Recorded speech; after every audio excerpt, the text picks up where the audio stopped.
चुनाव जीत कर आए हैं। इस बार हाजीपुर से जो है वो चिराग पासवान चुनाव लड़ रहे हैं, 2000 वोट से आगे चल रहे हैं। इसके अलावा अगर बात की जाए सिवान की, आपने कहा हिना साहब का एक फैक्टर इसलिए काफी ज्यादा अहम हो रहा है क्योंकि हिना साहब इससे पहले आरजेडी के टिकट से चुनाव लड़ती आई हैं, लेकिन हर बार शिकस्त उन्हें मिली है। 2004 के बाद शहाबुद्दीन की जीतने के बाद अब तक कोई भी शहाबुद्दीन के परिवार से चुनाव नहीं जीता है। तो शहाबुद्दीन के कह सकते हैं कि इंतकाल के बाद पहली बार जो है वो चुनाव लड़ रही है हिना साहब, और हिना साहब के लिए सिंपैथी वोट जो है वो काफी सिवान में नजर आया है, क्योंकि वहां के लोग जो है वो आज भी मानते हैं कि जो कार्य 2004 में हुआ था, यानी कि शहाबुद्दीन के कार्यकाल में, वो उसके बाद नहीं हुआ। तो कहीं ना कहीं एक ये सिंपैथी वोट जो है वो उन्हें मिल रहा है। करीब 3780 वोट से इस वक्त सिवान से आगे चल रही है हिना साहब। देखिए तमाम अपडेट जो आ रहे हैं, लेकिन सिंह की सीट की बात करनी होगी। काराकाट सीट जो है वो हाई प्रोफाइल इसलिए हो जाती है क्योंकि पवन सिंह यहाँ से चुनाव लड़ रहे हैं। हालांकि पहले बीजेपी ने उन्हें आसनसोल से टिकट दिया था, उन्होंने वहां से टिकट लेने से मना कर दिया। उसके बाद काराकाट से चुनावी मैदान में क्या स्थिति इस वक्त?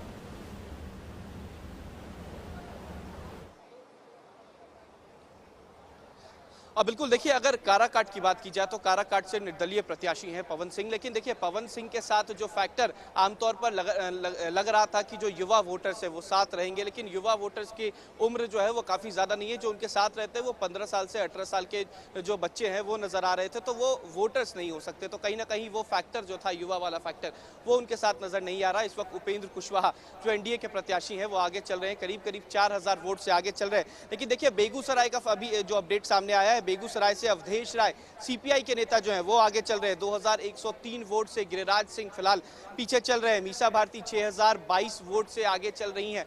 तो ये दोनों सीटों पर कहीं ना कहीं कांटे की टक्कर है। सीपीआई बेगूसराय जो है वो कह सकते हैं कि माले का गढ़ माना जाता है, और ऐसे में इस वक्त जो रुझान सामने आ रहे हैं, करीब तीसरे राउंड की जो काउंटिंग है वो हो रही है, और ऐसे में करीब 2103 वोट से गिरिराज सिंह इस वक्त पीछे हैं।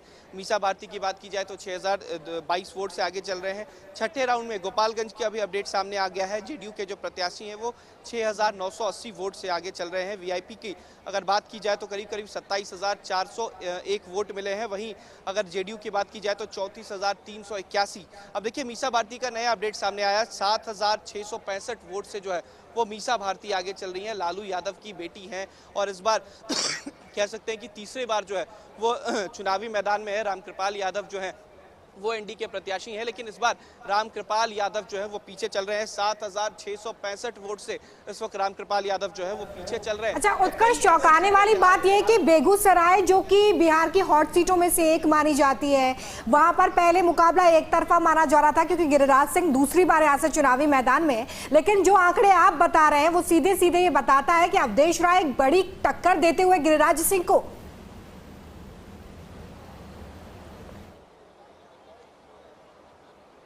अब बिल्कुल देखिए, अगर बेगूसराय की बात की जाए तो बेगूसराय एक ऐसी सीट है जहां पर कॉमरेड का गढ़ माना जाता है। कई बार कह सकते हैं कि कॉमरेड के जो सांसद हैं वो रहे हैं। इस बार भी कई लोकसभा विधानसभा सीटें जो हैं, अगर बेगूसराय की बात की जाए तो वहां पर सीपीआई का, सीपीआईएम का जो दबदबा है वो काफ़ी ज़्यादा है। अगर विधानसभा की बात की जाए तो बछवाड़ा, तेघरा, बरौनी, बेगूसराय के सटे हुए जो इलाके हैं वहाँ पर सबसे ज़्यादा वोट जो है वो सीपीआई का है। तो उनका जो कैडर वोट है कह सकते हैं कि वो सामने नजर आ रहा है। जो ये शुरुआती रुझान है, हालांकि जो अंत तक होगा वो कहीं ना कहीं बदलाव जरूर होगा, लेकिन शुरुआती रुझान में अगर 2000 वोटों से पीछे चल रहे हैं गिरिराज सिंह तो कहीं ना कहीं एक परेशानी का सबक जरूर है। 2061 वोट से गिरिराज सिंह फिलहाल पीछे चल रहे हैं। मीसा भारती की जो अपडेट है वो सामने आ गई है, करीब 7665 वोट से जो है वो मीसा भारती आगे चल रही हैं। अगर मीसा भारती के वोट फीसदी की बात की जाए तो करीब 24310 वोट जो है वो मीसा भारती को मिले हैं। रामकृपाल यादव को 16645 वोट जो है वो अभी मिले हैं। तो कह सकते हैं कि जो मीसा भारती लगातार कह रही थी, कोशिश जो थी लालू यादव की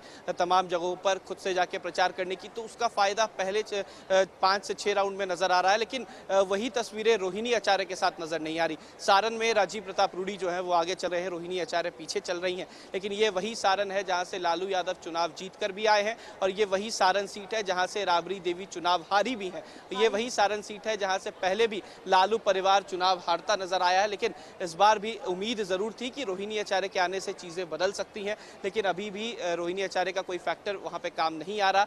रोहिणी आचार्य पीछे चल रही हैं, लेकिन लालू यादव की बड़ी बेटी मीसा भारती पाटलिपुत्र लोकसभा सीट से जो है वो फिलहाल आगे चल रही है। ये शुरुआती रुझान जो है, देखिए पटना साहिब का रुझान भी सामने आ गया है। रविशंकर प्रसाद जो है वो करीब 9000 वोट से आगे चल रहे हैं। जी, रोहिणी आचार्य का आप जिक्र कर रहे थे उत्कर्ष। देखिए, रोहिणी आचार्य को लेकर बीजेपी की ओर से जो परसेप्शन वहां पर पेश किया गया वो यही कि वो यहाँ लोकल नहीं है, वो तो सिर्फ एज ए घूमने के तौर पर यहाँ आई हैं, इलेक्शन के बाद चली जाएंगी।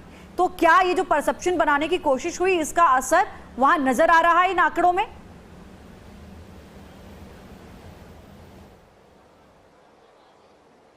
बिल्कुल, देखिए जो आंकड़े सामने आ रहे हैं ये ज़रूर बता रहे हैं कि कहीं ना कहीं परेशानी का सबक रोहिणी आचार्य के लिए ज़रूर है।